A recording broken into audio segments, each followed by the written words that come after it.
आज हम बात करेंगे डॉक्टर जोसेफ मर्फी द्वारा लिखित एक ऐसी बुक जिसने करोड़ों लोगों के जीवन में चमत्कार कर दिया और उनके जीवन को पूरी तरह से बदल दिया।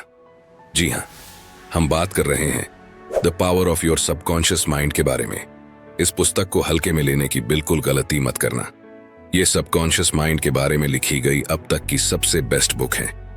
डॉक्टर जोसेफ मर्फी ने अपना अधिकांश समय पूर्वी देशों के धर्मों के अध्ययन में बिताया। शोध के सिलसिले में वे कई साल भारत में भी रहे। विश्व के सभी प्रमुख धर्मों का अध्ययन करने के बाद उन्हें विश्वास हो गया कि पूरी सृष्टि में एक विराट शक्ति व्याप्त है और वह शक्ति हमारे भीतर है, जिसे डॉक्टर मर्फी ने नाम दिया the power of subconscious mind means अवचेतन मन की शक्ति। और इसी शक्ति के बारे में हम इस वीडियो में डिटेल में समझेंगे। जब आप अपने अवचेतन मन की जादुई शक्ति का प्रयोग करना सीख जाएंगे तो आपके जीवन में चमत्कार होने लगेंगे। आप हर वो चीज पालेंगे जिसे आप पाना चाहते हैं, हर वो मुकाम हासिल कर लेंगे जिसे आप हासिल करना चाहते हैं। इतना पैसा कमा पाएंगे कि जिसकी आपने कल्पना भी नहीं की होगी। इस बुक में टोटल 20 चैप्टर हैं जो हमें सफलता की सीढ़ी तक पहुंचा सकते हैं, जिसके द्वारा हम जो चाहे वो पा सकते हैं। अगर आप इस पूरे वीडियो को ध्यान से देखते हैं, समझते हैं और अपने जीवन में अमल करते हैं तो मैं आपको प्रॉमिस कर सकता हूं कि आपको जीवन में सफल होने से कोई भी रोक नहीं पाएगा और सफलता की हर बुलंदी को आप छू पाएंगे। अगर आप भी जीवन में हर वो चीज पाना चाहते हैं जिसकी आपने कल्पनाएं भी नहीं की तो वीडियो को पूरा देखना और एक भी पॉइंट मिस मत करना। तो चलिए शुरू करते हैं। चैप्टर 1, आपके भीतर बहुत बड़ा खजाना छिपा है। क्या आप जानते हैं, चुंबक लगा लोहे का एक टुकड़ा अपने वजन से 12 गुना अधिक वजन को आसानी से उठा सकता है, लेकिन अगर उसमें से चुंबक निकाल दे तो वह एक तिनका भी नहीं उठा सकता। इसी तरह दुनिया में 2 तरह के लोग होते हैं, एक चुंबकीय ताकत रखने वाले जिनमें विश्वास और आस्था कूट कूट कर भरी होती है, जो जानते हैं कि वे जीतेंगे और सफल होंगे, और दूसरे जिनमें चुंबकीय तत्व नहीं होते, जो हमेशा डरे हुए रहते हैं, भयभीत रहते हैं, उन्हें हर बात में संदेह होता है। इस प्रकार के लोग जिंदगी में आगे नहीं बढ़ पाते। आप भी चुंबकीय व्यक्ति बन सकते हैं, बशर्ते आप इतिहास के सबसे बड़े रहस्य अवचेतन मन की शक्ति को समझ ले और उस पर अमल करने लगे। अब हम समझेंगे कि यह अवचेतन मन है क्या। आपका मस्तिष्क दरअसल में एक है, किंतु उसके 2 स्पष्ट भाग हैं। दोनों की विशेषताएं अलग अलग हैं। दोनों भागों को एक रेखा अलग करती है। दोनों के कार्य बुनियादी रूप से एक दूसरे से अलग हैं। प्रत्येक विभाग को अलग अलग शक्तियां और गुण मिले हैं। एक चेतन मन और दूसरा अवचेतन मन। जो सतह पर दिखाई देता है, यानी जैसे आप दिखाई देते हो, वो चेतन मन है, और जो आपके अंदर का मन जो आपके अंदर है, जो दिखाई नहीं देता, वह अवचेतन मन है। चेतन मन और अवचेतन मन एक दूसरे से कैसे कनेक्टेड हैं, ये एक स्टोरी से समझते हैं। एक बार महान ओपेरा गायक एनरिको कैरुसो अपनी करियर की शुरुआत में मंच पर जाने से घबरा रहे थे। डर के मारे उनके गले की मांसपेशियां ही ऐंठ गई। उनका चेहरा पसीने से तरबतर हो गया। वे शर्म और घबराहट में मंच के पीछे चले गए। कुछ ही पल बाद उन्हें हजारों लोगों के सामने परफॉर्म करना था, लेकिन पब्लिक को देखकर उन पर डर की भावना हावी हो गई। उन्होंने कांपते हुए कहा, मैं नहीं गा सकता, सब लोग मुझ पर हंसेंगे। वे अपने ड्रेसिंग रूम में जाने के लिए मुड़े। तभी अचानक वे रुक कर चिल्लाए, भाग जाओ डर, तुम्हें भागना ही होगा, भागना होगा, भागो यहां से। वे दोबारा मंच पर गए और सीना तानकर खड़े हो गए और उन्होंने ऐसे गाया कि सुनने वालों का दिल जीत लिया। इस स्टोरी से हमने क्या सीखा? जब आपका चेतन मन डर, चिंता और तनाव से भर जाता है तो आपके अवचेतन मन में भी नकारात्मक भाव प्रवाहित होने लगते हैं, और यही नकारात्मक भाव चेतन मन में दहशत, आशंका और निराशा भर देते हैं। जब कभी आपके साथ ऐसा हो तो एनरिक कैरुसो की तरह आप भी अपने चेतन मन के नकारात्मक विचारों के समक्ष पूरे साहस और विश्वास के साथ डटकर खड़े हो जाए और अपने मन में कहे, मैं पूर्णतः नियंत्रण में हूं, मैं यह काम आसानी से कर सकता हूं, यह बहुत आसान है। जब आप चेतन मन को इस तरह आदेश देंगे तो आपका अवचेतन मन शांति और सद्भाव से भर जाएगा और आपके अंदर जोश, उत्साह और शक्ति आ जाएगी, और आपको ऐसे परिणाम मिलेंगे जो आपने सोचे भी नहीं होंगे। मान लीजिए कि आपका मस्तिष्क एक बगीचा है और आप उस बगीचे के मालिक हैं। अब आपके बगीचे में कौन सी फसल उगेगी? ऑब्वियसली आपके बगीचे में वही फसल उगेगी जिसके बीज आप उसमें बोएंगे। उसी तरह हम भी अपने मस्तिष्क के बगीचे में दिन भर अपने विचारों के बीज बोते हैं। अब ये विचारों के बीज आते कहां से हैं? ये उत्पन्न होते हैं हमारी आदतों से। अगर आप कांटे बोते हैं तो क्या आपको अंगूर मिलेंगे? कंटीली झाड़ियां बोएंगे तो क्या अंजीर की फसल मिलेगी? जैसे विचारों की बुवाई आप अपने मस्तिष्क में करते हैं, वैसे ही परिणाम आपको मिलते हैं। अब सवाल यह है कि आपको चेतन मस्तिष्क में ही अच्छे विचार क्यों सोचने हैं? तो जवाब है क्योंकि अवचेतन मन सही गलत में फर्क नहीं कर सकता। ये तो बस चेतन मन द्वारा सोचे गए विचारों को अस्तित्व देने का काम करता है, चाहे वो सही हो या गलत। ये बहुत ही इंपॉर्टेंट लाइन है। अगर एक बार में समझ ना आई हो तो बैक जाकर दोबारा सुन लेना। फॉर एग्जाम्पल, अगर कोई इंसान है जो किसी पर बहुत ज्यादा गुस्सा है और उसका गुस्सा इस हद तक बढ़ गया कि वो उसका का खून करना चाहता है और बार बार बोलता रहता है, मैं उसको मार डालूंगा, मैं उसको मार डालूंगा, उसका खून कर दूंगा। बार बार यही बातें बोलने की वजह से ये सारी बातें उस इंसान की अवचेतन मन पर अंकित हो जाएगी और अल्लादीन के चिराग से उत्पन्न हुए जिनकी तरह उसका अवचेतन मन बोलेगा, जो हुक्म मेरे आका, और वो ऐसी परिस्थितियां उत्पन्न कर देगा कि वो इंसान एक दिन सचमुच खून कर देगा। अब किसी का खून करना यह तो बहुत बुरी बात है, तो अवचेतन मन ने उसे यह सब करने से रोका क्यों नहीं? क्योंकि अवचेतन मन सही और गलत में फर्क नहीं कर सकता। यह तो बस चेतन मन द्वारा सोचे गए विचारों को अस्तित्व देने का काम करता है, चाहे वो विचार सही हो या गलत। और अगर कोई स्टूडेंट एग्जाम में टॉप करना चाहता है और बार बार बोलता है, मैं टॉप करूंगा, मैं टॉप करूंगा, मैं टॉप करूंगा, बार बार बोलकर इस विचार को अपने अवचेतन मन में अंकित कर देता है, तो फिर से आपका अवचेतन मन कहेगा, जो हुक्म मेरे आका, और वो ऐसी परिस्थितियां उत्पन्न कर देगा, आपको इतनी मेहनत करने पर विवश कर देगा कि वो स्टूडेंट एग्जाम टॉप कर लेगा। ये अवचेतन मन हर उस चीज को हकीकत में ला सकता है जो आप हासिल करना चाहते हैं। इसलिए आपके मस्तिष्क में आने वाला प्रत्येक विचार महत्वपूर्ण है। सिर्फ ऐसे विचारों को ही अपने मस्तिष्क में जगह दे जिनसे आपको ताकत और शक्ति मिलती हो, जो हमारे मस्तिष्क को कमजोर करे। ऐसे नकारात्मक विचारों को मस्तिष्क में घुसने ही न दे। चैप्टर 2, आपका अपना मस्तिष्क कैसे काम करता है। चेतन मन जहाज के कैप्टन की तरह होता है। वह सिर्फ नीचे इंजन रूम में बैठे कर्मचारियों को आदेश देता है, जो सभी बॉयलरों, मशीनों, यंत्रों को उसके आदेशों के अनुकूल चलाते हैं। मशीन रूम में काम कर रहे कर्मचारियों को यह पता नहीं होता कि वे कहां तथा किस ओर जा रहे हैं। वे केवल आदेशों का पालन करते हैं। कैप्टन अपने कंपास और अन्य यंत्र के आधार पर यदि गलत या अधूरा आदेश भी देता है, तो भी वे उस आदेश को बिना कोई सवाल करे मान लेते हैं, भले ही वे पहाड़ से टकरा ही क्यों ना जाए, क्योंकि उनका काम सिर्फ ऑर्डर फॉलो करना है। एम्प्लॉयज कैप्टन से सवाल नहीं कर सकते, वे केवल आदेश का पालन करते हैं। ठीक इसी तरह आपका चेतन मन कैप्टन है, आपके जहाज का नेविगेटर है। जिस विचार पर आपका चेतन मन विश्वास करता है और सही मानता है, उसी विचार को अवचेतन मन बिना सवाल पूछे आपका आदेश समझकर स्वीकार कर लेता है, चाहे वो सही हो या गलत, इससे उसे कोई फर्क नहीं पड़ता। और जब चेतन मन से कोई शब्द या वाक्य आप बार बार बोलते रहते हैं, तो आपका अवचेतन मन उसे एक्सेप्ट कर लेता है और उसे साकार कर देता है, चाहे वो चीज सही हो या गलत, सकारात्मक हो या नकारात्मक। जब आप कोई नकारात्मक चीजें बार बार कहते हैं, जैसे कि ये बहुत मुश्किल है, मैं ये नहीं कर सकता, मैं स्मार्ट और इंटेलिजेंट नहीं हूं, मैं किसी काम का नहीं हूं, मैं बिल्कुल नाकारा हूं, ये मेरे बस में नहीं है, मैं अमीर नहीं बन सकता, तब आपका अवचेतन मन आपके शब्दों को स्वीकार कर लेता है और बिल्कुल वैसी ही परिस्थितियां पैदा कर देता है, जिससे आपके लिए वह चीज प्राप्त करना सचमुच मुश्किल बन जाता है। जब तक आप ये कहते रहोगे, मैं यह कार नहीं खरीद सकता, मैं यूरोप की यात्रा नहीं कर सकता, मैं यह घर नहीं खरीद सकता, यह सूट, यह पतलून नहीं खरीद सकता, तब तक यह जान लो कि आपका अवचेतन मन आपके नकारात्मक आदेशों का पालन करता रहेगा और जीवन भर आप अभावों में जीते रहेंगे। लेकिन अगर आप इसके बदले यह बोलते हैं, यह बहुत आसान है, मैं बहुत स्मार्ट और इंटेलिजेंट हूं, मैं 100% अमीर बन सकता हूं, मैं यह कार खरीद सकता हूं, मैं यूरोप टूर पर जा सकता हूं, तो आपका अवचेतन मस्तिष्क बिना सवाल पूछे यह सच मान लेगा और ऐसी परिस्थितियां उत्पन्न कर देगा जिससे आप उस चीज को हासिल कर लेंगे। सुनने में आपको थोड़ा अजीब लग रहा होगा, लेकिन यही सच्चाई है दोस्तों। एक और एग्जाम्पल देखते हैं। एक युवा गायिका को गाने के ऑडिशन के लिए बुलाया गया। वह बड़ी आस लिए इंटरव्यू का इंतजार कर रही थी, किंतु 3 बार वह ऑडिशन में फेल हो गई। उसका गला बहुत मधुर था, लेकिन फिर भी वह फेल हो जाती थी। क्यों? क्योंकि हमेशा इंटरव्यू के पहले वह हर बार अपने से कहती रही, वे लोग मुझे पसंद नहीं करेंगे, मेरी आवाज उन्हें पसंद नहीं आएगी, मुझे बहुत डर लग रहा है, शायद मेरा सिलेक्शन नहीं होगा। उसके अवचेतन मस्तिष्क ने उसकी नकारात्मक बातों को स्वीकार करके उसके सामने उनको अनुभव के रूप में पेश कर दिया। वह असफल हो गई। उसने अपने भय को इस प्रकार काबू किया। दिन में 3 बार वह एक कमरे में गई। आराम कुर्सी पर बैठकर उसने अपने शरीर को रिलैक्स कर दिया। आंखें बंद करके उसने अपने मन व शरीर को शांत किया।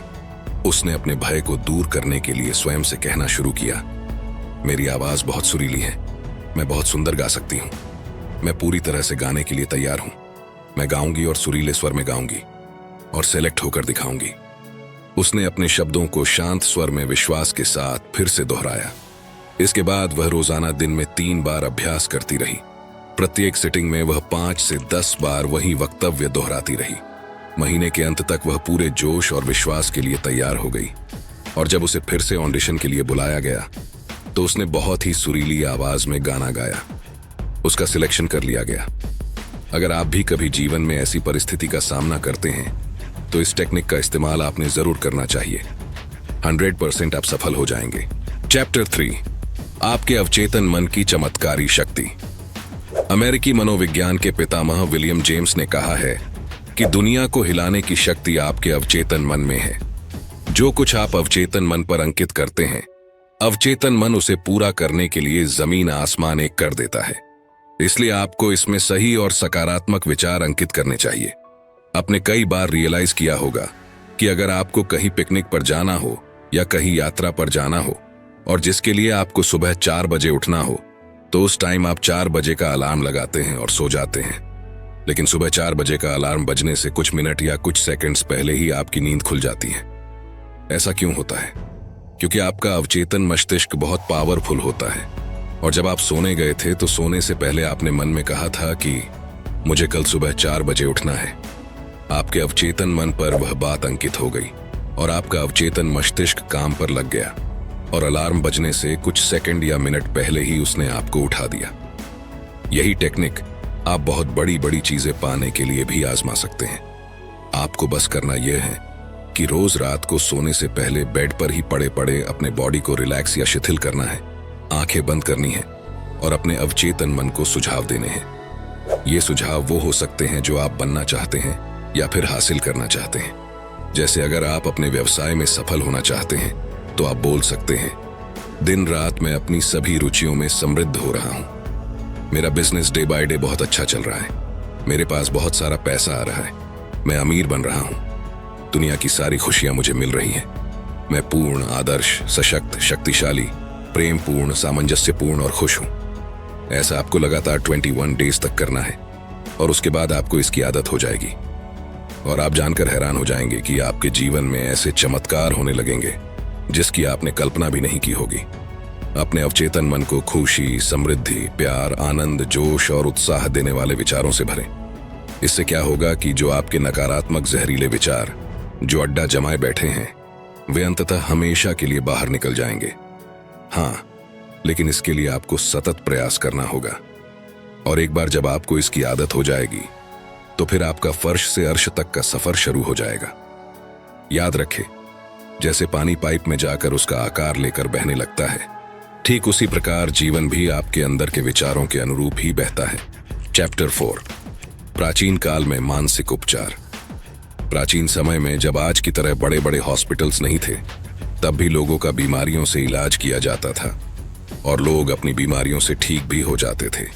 उस समय मनुष्यों को बीमारी से ठीक करने का ज्ञान पुजारियों और धर्मगुरुओं तक ही सीमित था। लोग विश्वास करते थे कि ईश्वर ने उन्हें कुछ विशेष शक्तियां दी हैं जिनके द्वारा वे उपचार कर सकते हैं। ये पुजारी और धर्मगुरु इलाज करने के लिए मंत्रों का, तावीजों का, अंगूठियों या स्मृति चिन्हों का प्रयोग किया करते थे। जब कोई बीमार हो जाता तो लोग उन्हें इन पुजारियों या धर्मगुरु के पास ले जाते और वे सिर्फ मंत्रों और ताबीजों के सहारे ही उनका इलाज कर देते थे और रोगी ठीक भी हो जाता था। क्या आपको लगता है कि वे रोगी सिर्फ ताबीजों या मंत्रों के वजह से ही ठीक होते थे? ऑथर कहते हैं कि वे सिर्फ मंत्रों या ताबीजों के वजह से नहीं, बल्कि अवचेतन मन के शक्ति से ठीक होते थे। जैसा कि हमने पहले देखा कि लोग उन पुजारियों में, धर्मगुरुओं में विश्वास करते थे कि वे उनका इलाज कर देंगे। उनकी आस्था बहुत ज्यादा होती थी। जैसे ही रोगी उनके पास जाता तो रोगी को लगने लगता कि अब मैं जरूर ठीक हो जाऊंगा और यही निर्देश उनके अवचेतन मन में अंकित हो जाता था कि अब वे जरूर ठीक हो जाएंगे। और जैसे हमने इससे पहले ही समझा है कि अवचेतन मन में जो विचार अंकित हो जाता है वो हकीकत का रूप ले लेता है, और इसी वजह से वे रोगी ठीक भी हो जाते थे। हमारा अवचेतन मन इतना पावरफुल है कि यह हर बीमारी का इलाज कर सकता है। आपकी आस्था जितनी ज्यादा होगी, आपको परिणाम भी उतनी ही जल्दी मिलेगा। चैप्टर 5, आधुनिक युग में मानसिक उपचार। जिस तरह से प्राचीन समय में पुजारी और धर्मगुरु इलाज करते थे, उसी तरह आज के आधुनिक युग में लोगों का इलाज करने के लिए डॉक्टर्स और हॉस्पिटल्स हैं। लेकिन पुरानी कहावत है, डॉक्टर घाव पर पट्टी बांधता है और ईश्वर उसे ठीक करता है। यहां पर ईश्वर शब्द का प्रयोग अवचेतन मन के लिए किया गया है। कोई भी डॉक्टर या सर्जन पूरी तरह से यह दावा नहीं कर सकता कि उसने मरीज को ठीक कर दिया। उपचारक शक्ति एक ही है, हालांकि इसे अलग अलग नामों से पुकारा जाता है, जैसे प्रकृति, जीवन, ईश्वर, रचनात्मक ज्ञान। लेकिन वास्तविकता में ये सभी अवचेतन शक्ति की ओर इशारा करने के भिन्न भिन्न तरीके हैं। एक पेशेंट था जिसकी जीभ में लकवा मार गया था और सभी प्रकार के चिकित्सकीय उपचार व्यर्थ हो गए थे। उसके डॉक्टर ने रोगी को बताया कि उसके पास एक नया यंत्र है जिससे उसे विश्वास है कि उसका इलाज हो जाएगा। डॉक्टर ने पॉकेट थर्मामीटर रोगी के मुंह में लगा दिया। रोगी ने उस नए यंत्र की कल्पना की जो उसे ठीक करने के लिए लगाया गया था। कुछ ही मिनटों में वह खुशी से चिल्ला उठा कि उसकी जीभ फिर से चलने लगी है। एक युवती डॉक्टर के पास आई। उसने लिखकर बताया कि पिछले 4 सप्ताह से उसकी आवाज बंद हो गई है। डॉक्टर ने जांच में यह सही पाया। डॉक्टर ने उसे बताया कि गुम हुई आवाज कभी कभी बिजली के प्रयोग से लौट आती है और यह तरकीब आसानी से सुझाव के प्रभाव से भी की जा सकती है। मैंने बिजली का वह अपरेटस मंगवाया और उसके स्विच को दबाकर सिर्फ उसे यह महसूस कराया कि उसे शॉक दिया जा रहा है, जबकि असलियत में उसे कोई शॉक दिया ही नहीं। बाद में डॉक्टर ने मरीज के अवचेतन को कुछ निर्देश दिए, जैसे अब आप जोर से बोल सकती हो। डॉक्टर ने उसे ए अक्षर दिखाया, फिर बी और बाद में मारिया। वह धीरे धीरे बोलने लगी। गुम हुई आवाज लौट आई। इन दोनों एग्जाम्पल्स में किसी भी मेडिसिन का यूज नहीं किया गया, फिर भी दोनों मरीज ठीक हो गए। क्यों? क्योंकि डॉक्टर सिर्फ उनके अवचेतन मन को यह विश्वास दिलाने में कामयाब हो गया कि उसके पास जो चीज है उससे वे जरूर ठीक हो जाएंगे। उनके अवचेतन ने उसे एक्सेप्ट कर लिया और उनको ठीक कर दिया। इसे ही प्लेसिबो इफेक्ट या बिलीफ सिस्टम भी कहा जाता है। वैज्ञानिक बताते हैं कि 11 महीनों में आपका शरीर नया बन जाता है। कैसे? हमारे शरीर की लाखों कोशिकाएं हर रोज मर जाती हैं और उनके जगह पर नई निर्माण हो जाती हैं। हर 11 महीने में हमारे संपूर्ण शरीर की कोशिकाएं पूरी तरह से मर जाती हैं और उनके जगह नई निर्माण हो जाती हैं। इसका मतलब शारीरिक दृष्टि से आप सिर्फ 11 महीने बूढ़े हैं। अगर आप क्रोध, ईर्ष्या और दुर्भावना के विचारों को अपने शरीर में दोबारा आने देते हैं तो इसमें आपके सिवा और कोई दोषी नहीं है। जैसे अंधेरे से छुटकारा पाने का तरीका रोशनी है, ठंड से उबरने का तरीका गर्मी है, वैसे ही नकारात्मक सोच से उबरने का तरीका सकारात्मक विचार रखना है। अच्छाई की घोषणा करें, बुराई अपने आप गायब हो जाएगी। चैप्टर 6, मनचाहे परिणाम कैसे प्राप्त करें। आपके अवचेतन मन को सराबोर करने का सबसे अच्छा समय सोने से ठीक पहले और जागने के ठीक बाद का होता है। ऐसा इस कारण है क्योंकि अवचेतन सोने से ठीक पहले और जागने के ठीक बाद सबसे ज्यादा सशक्त होता है। इस अवस्था में वे नकारात्मक विचार और तस्वीरें नहीं रहती हैं जो आपकी इच्छा को नकारती हैं और आपके अवचेतन मन द्वारा उनकी स्वीकृति को रोकती हैं। जब आप मनोकामना पूरी होने की वास्तविकता की कल्पना करते हैं और उपलब्धि का रोमांच महसूस करते हैं तो आपका अवचेतन आपकी मनोकामना पूरी कर देता है। सेहत की भावना से सेहत उत्पन्न होती है, दौलत की भावना से दौलत उत्पन्न होती है। अब आप बताइए कि आपकी भावना कैसी है। कल्पना आपकी सबसे बड़ी आंतरिक शक्ति है। अच्छी और सुंदर चीजों की कल्पना करें। आप वैसे ही हैं जैसी आप खुद के बारे में कल्पना करते हैं। सोने से पहले अपनी इच्छा के पूर्ण होने की बार बार कल्पना करें। विश्वास करें कि वे इच्छाएं पूरी हो रही हैं और शांति से सोए और खुशी से जागें। एक दिन आएगा जब आपकी इच्छा हकीकत में साकार हो जाएगी। याद रखें, अगर आपके जीवन में कोई समस्या है तो आप अपनी किसी भी समस्या का उत्तर बताने की जिम्मेदारी सोने से पहले अपने अवचेतन मन को सौंप दें। वह आपको उसका उत्तर देगा। दोस्तों, अगर आप अभी तक इस वीडियो में बने हुए हैं तो इसका मतलब है कि आप जीवन में बहुत आगे बढ़ना चाहते हैं और अवचेतन मन की शक्ति से जीवन में सफलता की बुलंदियों को छूना चाहते हैं, और ऐसा होगा भी जरूर। आगे आने वाले पॉइंट्स और भी इंपॉर्टेंट हैं, वीडियो में बने रहे। चैप्टर 7, धन और दौलत के लिए अवचेतन मन की शक्ति का प्रयोग कैसे करें। दौलत की चेतना विकसित करने का सटीक तरीका। आप एक काम करें, रोजाना सोने से पहले और सुबह उठने के बाद 5 मिनट तक ये 2 शब्द दोहराए, दौलत और सफलता। इन शब्दों में जबरदस्त शक्ति है। ऐसा बार बार कहे किसी लोरी की तरह, आप परिणाम देखकर हैरान रह जाएंगे। दौलत बड़े हिमखंडों की तरह आपकी ओर प्रवाहित होगी। लेखक बताते हैं कि एक बहुत चिंतित बिजनेसमैन मेरे पास आया। उसकी बिक्री और आर्थिक स्थिति बहुत खराब थी। मैंने उससे कहा कि वह अपने ऑफिस में शांत होकर बैठ जाए और बार बार दोहराए, मेरी बिक्री हर दिन बढ़ रही है। और इसी कथन को रात को सोने से पहले और सुबह उठने के बाद भी दोहराए। इस कथन के कारण उसके चेतन और अवचेतन मन मिलकर काम करने लगे। कुछ ही हफ्तों के अंदर उसे अच्छे परिणाम मिले। आप भी यही फॉर्मूला अपना सकते हैं। कुछ लोग कहते हैं, ओह मैंने ये किया था लेकिन कुछ नहीं हुआ। उनको परिणाम इसीलिए नहीं मिले क्योंकि शायद 10 मिनट बाद ही वे डर के विचार में डूब गए थे और उन्होंने उस अच्छे विचार को नकार दिया था जिसकी उन्होंने घोषणा की थी। जब आप सुबह जमीन में कोई बीज बोते हैं और दोपहर तक अगर वो पौधा नहीं बन जाता, तो क्या आप उसी दिन जमीन खोदकर बीज को बाहर निकाल लेते हैं? आप उसे बढ़ने के लिए समय देते हैं, उसे जड़ें जमाने और बढ़ने का मौका देते हैं। इसी तरह जब आप अपने अवचेतन मन को कोई सुझाव देते हैं तो कई बार आपको तुरंत परिणाम नहीं मिलते हैं। तो आपको उस विचार को अपने अवचेतन मन में अंकित होने के लिए समय देना चाहिए। उस विचार को जड़ें जमाने और बढ़ने का मौका देना चाहिए। जिस वक्त दौलत का विचार आपके अवचेतन में अपनी जड़ें जमा लेगा तो आपको इतनी दौलत मिलेगी जितनी आपने कभी सोची भी नहीं होगी। चैप्टर 8, अमीरी की शाही राह पर कैसे चलें। यहाँ एक आसान तकनीक दी जा रही है जिसका प्रयोग आप अपने जीवन में धन को कई गुना करने के लिए कर सकते हैं। एक शांत रूम में चले जाएं, आराम कुर्सी पर बैठकर अपनी बॉडी को रिलैक्स करें और दिन में कई बार ये वाक्य दोहराएं, मुझे धन पसंद है, मैं इससे प्रेम करता हूँ, मैं इसका समझदारी से, सृजनात्मक तरीके से और न्यायपूर्ण तरीके से प्रयोग करता हूँ।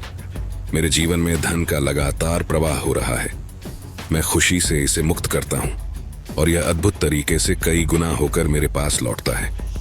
यह अच्छा है, बहुत अच्छा है। धन बहुत बड़ी मात्रा में मेरी तरफ प्रवाहित हो रहा है। मैं इसका प्रयोग सिर्फ भलाई के लिए करता हूँ। मैं अपनी आर्थिक समृद्धि तथा मानसिक दौलत के लिए कृतज्ञ हूँ। तंगी में दिन गुजारने का असली कारण। आपने कई लोगों को देखा होगा जो तंगी में दिन गुजार रहे हैं और महीने का खर्च चलाने के लिए संघर्ष कर रहे हैं। उन्हें अपने खर्च पूरे करने के लिए बहुत जूझना पड़ता है। क्या आप जानना चाहते हैं कि उनके साथ ऐसा क्यों होता है? वे लगातार उन लोगों की निंदा करते हैं जो जीवन में बहुत सफल हुए हैं और जिन्होंने बहुत दौलत कमाई है। वे सोचते हैं कि अमीर लोग बहुत बदमाश होते हैं, वे लोगों का खून चूस चूस के अमीर बने हैं, वे बेईमान और भ्रष्ट होते हैं और इसलिए वे हमेशा अमीर लोगों से और उनके पैसों से नफरत करते हैं। आप दौलतमंद तो बनना चाहते हैं लेकिन दौलतमंद लोगों से और उनके पैसों से ही नफरत करते हैं। और ब्रह्मांड का नियम कहता है कि आप जिस चीज से नफरत करते हैं वो आपसे दूर चली जाती है, चाहे वो दोस्त हो, बीवी हो, बच्चे हो, रिलेटिव्स हो या फिर दौलत। अगर आप किसी इंसान को पसंद ही नहीं करेंगे, उसे हमेशा बुरा भला कहेंगे, उसकी निंदा करते रहेंगे, तो वो आपसे दूर चला जाएगा। उसी तरह जब आप सफल और अमीर लोगों को पसंद नहीं करते हो या उनकी निंदा करते हो तो ब्रह्मांड के नियम के अनुसार पैसा भी आपसे दूर चला जाता है और आपको वापस मुड़कर भी नहीं देखता। इसीलिए ऐसे लोगों के पास पैसे की हमेशा कमी रहती है। तो आपको करना क्या है?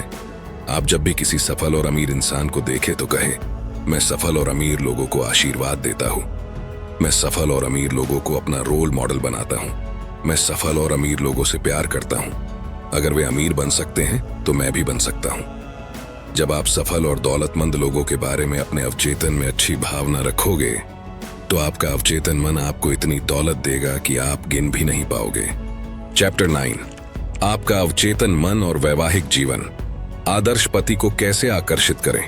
अगर आपने इससे पहले के अध्याय ध्यान से समझ लिए हैं तो अब तक आप जान चुके होंगे कि आपका अवचेतन मन कैसे काम करता है। आप जानते हैं कि आप इस पर जो भी छाप छोड़ेंगे वह बाहरी जगत में साकार हो जाएगा।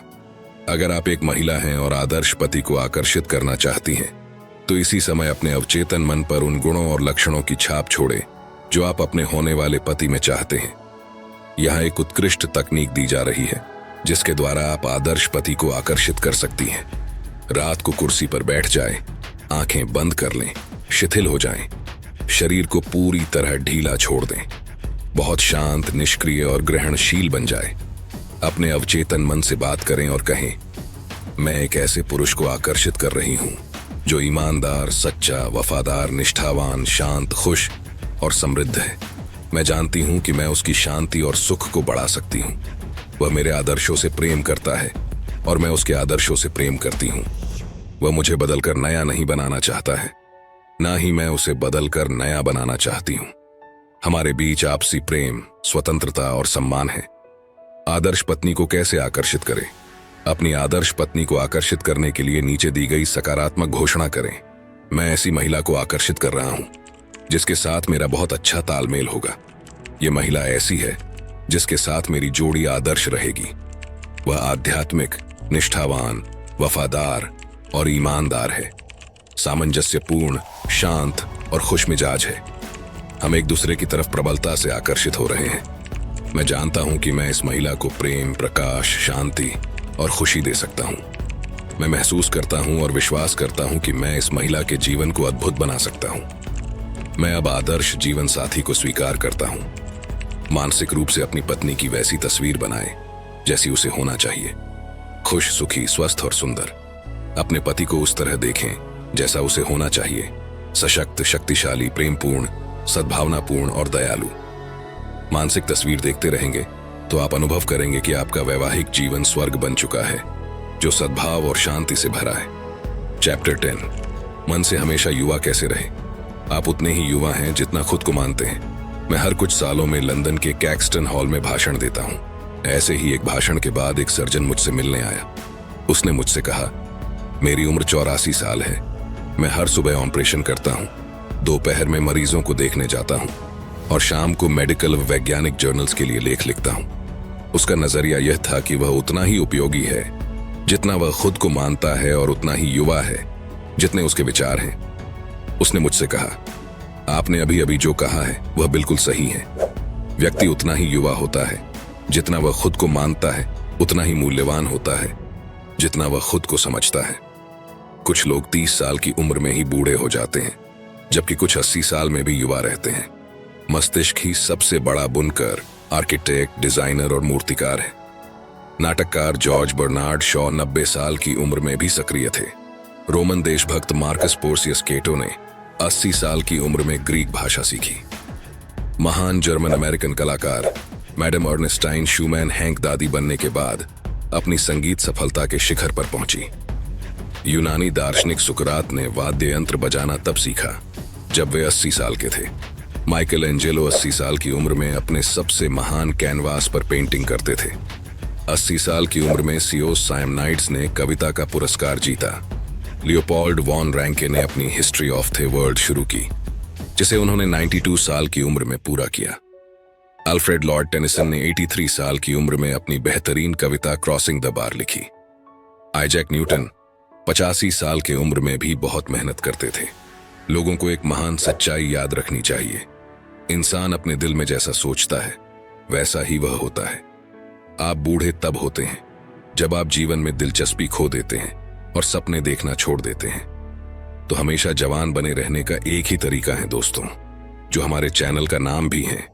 जी हाँ, सपने देखते रहिए क्योंकि सपने सच होते हैं। और अंत में जाते जाते पूरे किताब का सार आपको सिर्फ एक लाइन में दे रहा हूं, और वो लाइन है, इंसान जैसा अपने अवचेतन मन में सोचता है वैसा ही जीवन में बन जाता है। दोस्तों, ये बुक इतनी बढ़िया है कि इसे सिर्फ एक बार पढ़ने से कुछ नहीं होगा, बल्कि इसे बार बार पढ़ा जाना चाहिए, ताकि इस बुक का कंटेंट हमारे दिल और दिमाग की गहराई में पहुंच सके और हम अवचेतन मन की शक्ति का ज्यादा से ज्यादा फायदा उठा पाएं तथा अपने जीवन को एक नए मुकाम पर ले जाएं। इस बुक में टोटल 232 पेजेस हैं, लेकिन मैंने इस बुक को समराइज करके सिर्फ 30 पेजेस की एक छोटी सी ई बुक बनाई है, जिसमें इस वीडियो में कवर किए पॉइंट्स के साथ साथ वो सारे पॉइंट्स डिटेल्स में कवर किए गए हैं जो इस वीडियो में कवर नहीं हो पाए हैं। और इसका कोई फिक्स रेट नहीं है। मिनिमम चार्ज सिर्फ 1 रुपया है और मैक्सिमम कोई लिमिट नहीं है, जिसकी लिंक आपको डिस्क्रिप्शन में मिल जाएगी। और अगर आप इस 232 पेजेस के कंप्लीट बुक को पढ़ना चाहते हैं तो उसकी भी लिंक डिस्क्रिप्शन में मिल जाएगी। तो ठीक है दोस्तों, फिर से मिलेंगे आपको एक बेहतरीन वीडियो के साथ। तब तक अपना ख्याल रखिए, हंसते रहिए। दोस्तों, मुझे उम्मीद है ये वीडियो आपको पसंद आया होगा। ये वीडियो आपको कैसा लगा कमेंट सेक्शन में जरूर बताना, और पसंद आए तो लाइक जरूर कर देना। सपने सच होते हैं इस चैनल को सब्सक्राइब जरूर कर लेना, क्योंकि ऐसी ही बुक समरीज हम आपके लिए लाते रहते हैं। वीडियो को शेयर करना ना भूलें और सपने देखते रहिए, क्योंकि सपने सच होते हैं।